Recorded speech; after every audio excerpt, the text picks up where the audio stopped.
The 1930s, Nazi Germany. During the first 6 years of Hitler's rule, Nazi propaganda viciously attacks the Soviet Union, and in private, Hitler speaks repeatedly of a future conflict. Nevertheless, on the 23rd of August 1939, Nazi Germany and the Soviet Union signed the Non-Aggression Pact, which has two parts, one public and one secret. In the public part, the two countries promised not to attack each other for 10 years. When the Second World War begins on the 1st of September 1939, the secret part comes into effect in accordance with which Germany and the Soviet Union partition Poland. By July 1940, Germany occupies Denmark, Norway, Belgium, the Netherlands, and France. Even though Great Britain continues to fight, Adolf Hitler decides the time has come to vanquish the Soviet Union. Hitler and his military leaders believe Germany will defeat the Soviet Union in a matter of weeks, and will then have an unassailable position on the European continent. On the 22nd of June 1941, under the code name Operation Barbarossa, German forces invade the Soviet-held territories. The campaign against the Soviet Union is a war of annihilation against both the communist government and Soviet citizens, especially Jews. In retaliation for acts of resistance, the Wehrmacht, the German armed forces, institute collective punishments of civilians, which frequently involves destroying cities, burning down entire villages, and murdering their inhabitants. One such city becomes Ukrainian Kharkov. On the 1st of May 1941, Kharkov had a population of 901,000 and was of great strategic importance to the Soviets due to its vital rail and air connections. The city was also one of the largest industrial centers in the Soviet Union, playing a significant role in contributing to the country's military capabilities. In particular, the Kharkov tractor plant was instrumental in the design and development of a Soviet T-34 tank, which was the mainstay of the Soviet Red Army armored forces throughout the war. In addition to the tractor plant, Kharkov was home to other important industrial facilities producing several critical military assets, including Su-2 aircraft, artillery tractors, 82mm mortars, submachine guns, ammunition, and other equipment. Given the strategic importance of Kharkov's industrial production, German forces set their sights on seizing control of the city's railroads and military factories. Adolf Hitler himself emphasized the importance of capturing these military installations, recognizing that the region, especially the Donets Basin, extending from the Kharkov area, was the foundation of the Russian economy. The Germans believed that control of this vital economic center would inevitably lead to the collapse of the entire Russian economy. By September 1941, Kharkov's population had swelled to 1.5 million due to an influx of evacuees from other cities seeking refuge from the ongoing war. The Battle of Kharkov began on the 20th of October 1941, when the Germans had advanced to the western edge of the city, and 4 days later they were able to take control of the city. By this time, however, most of Kharkov's industrial facilities had been evacuated or rendered useless by Soviet authorities. A total of 320 trains were used to transport equipment from 70 large factories.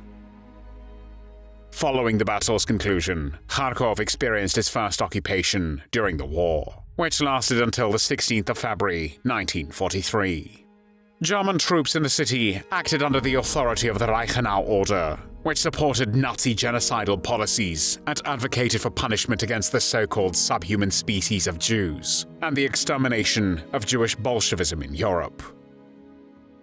The order paved the way for the mass murder of Jews and encouraged German soldiers to murder Jewish civilians on the Eastern Front. All Jews were henceforth to be treated as partisans, and commanders were directed that they be either summarily shot or handed over to the Einsatzgruppen execution squads. Women and children were to be shot as well, in order to not have any avengers remain. The German terror in Kharkov started shortly after the battle, when several corpses of Soviet commanders were displayed on balconies to instill fear in those who remained. In the early morning hours of the 14th of November, several buildings in the city center were detonated by timer devices left behind by the retreating Red Army. Casualties included the commander, Georg Braun, and staff of the 68th Infantry Division. In retaliation, the Germans arrested about 200 civilians, mostly Jews, and hanged them from the balconies of large buildings. Another 1,000 people were taken hostage and interned in the Hotel International on Dzerzhinsky Square. These war crimes were committed by frontline German army commanders, not SS troops. Over the following months, members of the Sonderkommando 4A, commanded by SS Standartenführer Paul Blobel of Einsatzgruppe C, murdered an estimated 16,000 to 30,000 local residents, mainly Jews. Notably, on the 15th of December 1941, when the temperature was minus 15 degrees Celsius or 5 degrees Fahrenheit, around 15,000 Jews were shot in the ravine of Drobytsky Yar. To save bullets, children were thrown into pits alive, in the expectation that they would quickly freeze to death. The killings continued throughout January using a gas van, which was modified to hold 50 people. The vehicle drove around the city, slowly killing those trapped inside with carbon monoxide emitted from the vehicle itself and channeled into an airtight compartment. The victims died from a combination of carbon monoxide poisoning and asphyxiation. The German army also confiscated large quantities of food for its troops, causing acute shortages in Ukraine. By January 1942, about one-third of the city's remaining 300,000 inhabitants were starving, and many died during the harsh winter months. However, this was not the end of terror. The Gestapo also shot 435 patients who were being treated at the local hospital. Many of them were not only soldiers, but also elderly people and children. The Germans had nailed up the doors and had thrown incendiary bombs into the building, which began to burn. Wounded Russian soldiers dragged themselves to the windows, their bandages burning. As they attempted to crawl out, they were shot by German troops on the outside. Those who did not try to escape were burned to death in their beds. In March 1943, 800 wounded Red Army soldiers were shot and burned. Some were still alive. Overall, in the Kharkov region, the Germans shot, hanged, burned alive, and poisoned by carbon monoxide gas more than 30,000 peaceful, completely innocent citizens, including women, old people, and children. The fighting in Kharkov left the city in ruins, with many architectural monuments destroyed and artistic treasures looted. The city was temporarily retaken by the Red Army in February 1943, and then again by the Wehrmacht in April of the same year. In the spring of 1943, the Soviet authorities had already discovered mass graves of the victims, mostly Jews. By the time that Kharkov was liberated for good in August 1943, virtually no Jews survived in the city. However, there were 3 Germans and 1 Soviet collaborator who did face justice for the crimes committed in Kharkov. In December 1943, the Kharkov trial began, during which 4 men, Wilhelm Langheld, Hans Ritz, Reinhard Retzlaff, and Mikhail Petrovich Bulanov, were accused of participating in the murders of Soviet citizens. Bulanov was also charged with treason for collaborating with the Germans. Spectators in the courtroom included people whose families had been murdered, and many witnesses were called. Every statement in the trial was translated into German, and each defendant was represented by counsel. One witness, Mrs. Kozlova, testified that when she ran to the burned-out ruin of Kharkov's hospital, she searched among the disfigured charred bodies for her husband. When she found the body in a bed covered with blood, the eyes of the dead soldier had been gouged out. The findings of the court were as follows. Wilhelm Langheld, then 52 years old, personally fabricated a number of cases in which about 100 innocent Soviet war prisoners and civilians were shot. During the trial, Langheld stated that he had personally beaten women to death, but pointed out that he was not the only one. The entire German army is like that, he said, adding that he felt that he should receive consideration because of his advanced age. When describing the child of a woman who was killed, Langheld said, "The child clung to his dead mother, crying aloud. The lance corporal who came to take away the woman's body got tired of this, so he shot the child." Such things happened everywhere. It was a system. Hans Ritz, then 24 years old, presided over the wholesale shooting of men and women by SS troops with submachine guns. In addition, during the examination of prisoners, Ritz beat them up with ramrods and rubber truncheons, thus trying to extort from them false statements. Reinhard Retzlaff, then 36 years old, tried to extort from Soviet civilians false statements by means of torture, plucking out their hair and torturing them with needles. He drew up fictitious reports in the case of 28 arrested Soviet citizens.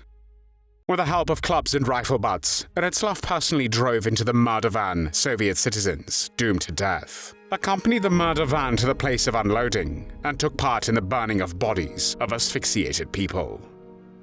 Mikhail Petrovich Bulanov, then 26 years old, having betrayed the socialist motherland, voluntarily sided with the enemy, joined the German service as a chauffeur with the Kharkov Gestapo branch, personally took part in the extermination of Soviet citizens by means of the murder van, and drove peaceful Soviet citizens to the place of shooting. He also accompanied the men who dragged starving and sick children from the Nizinskirskaya Children's Hospital, loading them into trucks and driving them to a place where graves had been dug, telling them that they were being taken to their aunts and uncles in Stalingrad, and then shooting each child in the head and kicking the bodies into the pits. All 4 men pleaded guilty, admitting to the crimes and describing them in detail, including the use of the gas vans, mass shootings, and murder of women and children, encouraged and rewarded by their superiors. Wilhelm Langheld even admitted to personally killing about 100 Soviet citizens. Defense counsel strategy amounted to arguing that the accused were following orders. The prosecution acknowledged that the men were indeed acting on superior orders, but rejected this as a sufficient defense. The trial concluded on the 18th of December 1943, and the 4 men were sentenced to death. Their execution, which took place in Kharkov city square on the following day at 11 a.m., was held publicly and became a theater of horror. Some foreign correspondent said that 50,000 people witnessed the hangings in the snow-covered public square. American journalist Edmund Stevens described the execution saying, "It was all over in a few moments. The defendants were hoisted into the back of 4 open trucks and stood on stools. Then the nooses were looped around their necks. There was no blindfolding. During the preliminaries, 3 of the 4 prisoners had to be propped up. Bulanov had fainted, Ritz and Retzlaff had turned pasty white, they drooled at the mouths, and their knees gave way. Only Langheld, the old soldier, remained stiff as a ramrod throughout, never once flinching. Once the nooses had been adjusted, at a signal, the trucks pulled away, and the 4 men were left dangling and kicking in mid-air." The execution of the 4 men was performed by short drop method hanging, in which the body does not fall from too great a height. This resulted in a torturous death by strangulation, which lasted anywhere from 10 to 20 long minutes. After the hanging, loud cheers broke from the crowd. The Kharkov trial, which sentenced the 4 men to death by hanging, was the first time that German personnel had been tried for war crimes by the Allies, during and after World War II. There were no tears shed for the Nazi murderers.